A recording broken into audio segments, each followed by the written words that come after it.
Top 2 news details చూస్తున్నాం. పాలమూరు జిల్లాలో ప్రాజెక్టులు పొడవ పడ్డాయంటూ గులాబీ పార్టీ సమరభేరి మోగించింది. ఈ మేరకు జిల్లాలోని ప్రాజెక్టులను మాజీ మంత్రులు నిరంజన్ రెడ్డి, లక్ష్మారెడ్డి, శ్రీనివాస్ గౌడ్ ఉమ్మడి జిల్లా బీఆర్ఎస్ మాజీ ఎమ్మెల్యేలు సందర్శించారు. ముందుగా జూరాల ప్రాజెక్టుకు చేరుకున్న నేతలు ఆ తర్వాత పాలమూరు రంగారెడ్డి ప్రాజెక్టులో భాగంగా నిర్మించినటువంటి నార్లపూరు పంపు హౌజు, రిజర్వాయర్, వట్టెం పంపు హౌజు, కరువైన రిజర్వాయర్లను సందర్శించారు. 10 ఏళ్ల బీఆర్ఎస్ పాలనలో రాకెట్ వేగంతో దూసుకుపోయిన సాగునీటి రంగం 2 ఏళ్ల రేవంత్ పాలనలో కుసించుకుపోయిందంటూ బీఆర్ఎస్ ఆందోళన వ్యక్తం చేసింది. కేసీఆర్ ప్రభుత్వ హయాంలో పాలమూరు రంగారెడ్డి ఎత్తిపోతల పథకాన్ని దాదాపు 80% పూర్తి చేశారు. శ్రీశైలం బ్యాక్ వాటర్ నుంచి డెడ్ స్టోరేజ్లో కూడా నీరు అందే విధంగా దీన్ని డిజైన్ చేశారు. అంతటితో ఆగకుండా భూగర్భంలోనే భారీ పంపు హౌజులో సజ్పూల్ ఏర్పాటు చేసి వచ్చినటువంటి నీటిని వచ్చినట్లే ఎత్తిపోసే విధంగా భారీ రిజర్వాయర్ల నిర్మాణం కూడా జరిగింది. 2023 అక్టోబర్లో కేసీఆర్ మొదటి దశ పనులను కూడా ప్రారంభించారు. కృష్ణానది జలాలు సజ్పూల్ నుంచి పంప్ హౌజ్కు మళ్లీ అక్కడి నుంచి భారీ పంపుల ద్వారా పైకి ఉపికి వస్తున్నటువంటి కృష్ణమ్మను చూసి ఉమ్మడి జిల్లా రైతాంగం మురిసిపోయింది. ఇక తమ పొలాలు పచ్చబడతాయి, 3 పంటలు పండించుకుంటామని ఆశించిన రైతాంగానికి కాంగ్రెస్ ప్రభుత్వ రూపంలో పెద్ద ఎదురుదెబ్బ తగిలింది.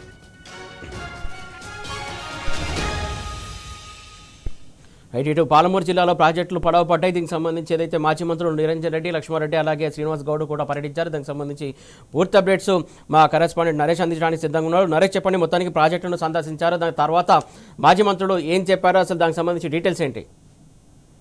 2 ఏళ్లుగా పాలమూరు రంగారెడ్డి ఎత్తిపోతల పథకంపై కాంగ్రెస్ ప్రభుత్వ నిర్లక్ష్య వైఖరికి నిరసనగా బీఆర్ఎస్ పార్టీ పోరుబాట పట్టింది. ఇవాళ మాజీ ఉమ్మడి జిల్లాకు సంబంధించినటువంటి బీఆర్ఎస్ పార్టీ మాజీ మంత్రులు, మాజీ ఎమ్మెల్యేలు ప్రాజెక్టుల విజిట్ చేశారు. మొదటగా జూరాల ప్రాజెక్టును సందర్శించారు. 2 రోజుల క్రితం జరిగినటువంటి అసెంబ్లీ సమావేశాల్లో ఇరిగేషన్ మంత్రి ఉత్తమ్ కుమార్ రెడ్డి జూరాల వద్ద నిర్మించాల్సినటువంటి పాలమూరు రంగారెడ్డి ఎత్తిపోతల పథకాన్ని శ్రీశైలంకి మార్చడం పైన ఆయన అవాస్తవాలను ప్రచారం చేశారు.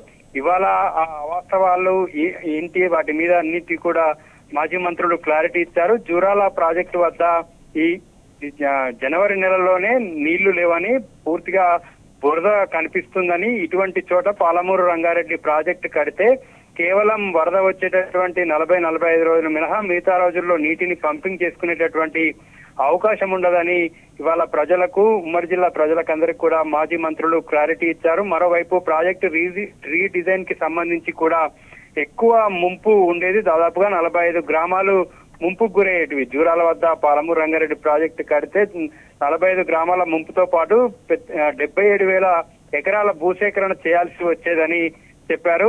మరోవైపు ఈ ప్రాజెక్టుకు సంబంధించి కాంగ్రెస్ నాయకులు అవగాహన లేకుండా మాట్లాడుతున్నారని, సీఎం సొంత జిల్లా అయినప్పటికీ కూడా ప్రాజెక్టుల మీద, నీళ్ల మీద అవగాహన లేకపోవడం వల్లే ఈ 2 ఏళ్లుగా పాలమూరు రంగారెడ్డి ఎత్తిపోతల పథకాన్ని పెండింగ్ లో పెట్టారని మాజీ మంత్రులు మండిపడ్డారు. ఉదయం జూరాల సందర్శన తర్వాత మధ్యాహ్నం నార్లాపూర్ రిజర్వాయర్ ను సందర్శించారు. 2023 సెప్టెంబర్ లో మాజీ సీఎం కేసీఆర్ ప్రారంభించినప్పటి నుంచి ఈ రోజు వరకు కూడా అక్కడ ఎటువంటి పనులు కాంగ్రెస్ ప్రభుత్వం చేపట్టలేదు. కేవలం 1 కిలోమీటర్ దూరం ఉన్నటువంటి హార్డ్ రాక్ ను తీసేస్తే అక్కడి నుంచి ఏదుల పంప్ హౌస్ కి, ఏదుల పంప్ హౌస్ నుంచి రిజర్వాయర్ కి, రిజర్వాయర్ నుంచి వట్టెం నుంచి కరువైన వరకు కూడా నీటిని తరలించేటటువంటి అవకాశం ఉండేది. కానీ కాంగ్రెస్ ప్రభుత్వము దురుద్దేశంతో, గత బీఆర్ఎస్ ప్రభుత్వానికి పేరు వస్తుందనేటటువంటి ఉద్దేశంతో 2 ఏళ్లుగా పనులను పెండింగ్ లో పెట్టింది.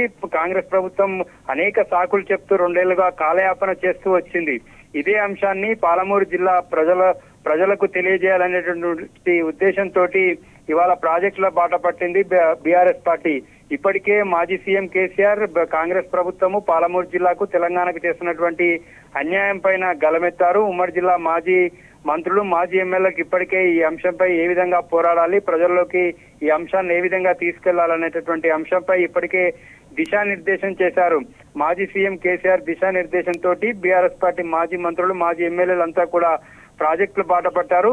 కాంగ్రెస్ ప్రభుత్వం వెంటనే ఈ ప్రాజెక్టులను కనుక పూర్తి చేయకపోతే పాలమూరు జిల్లా ప్రజలతోటి పెద్ద ఎత్తున ఉద్యమాలు చేపడతామని, ప్రజల్లోనే కాంగ్రెస్ పార్టీ వైఖరిని ఎండగడతామని చెప్పి ప్రభుత్వాన్ని హెచ్చరించారు. Suresh. Right, thank you Naresh.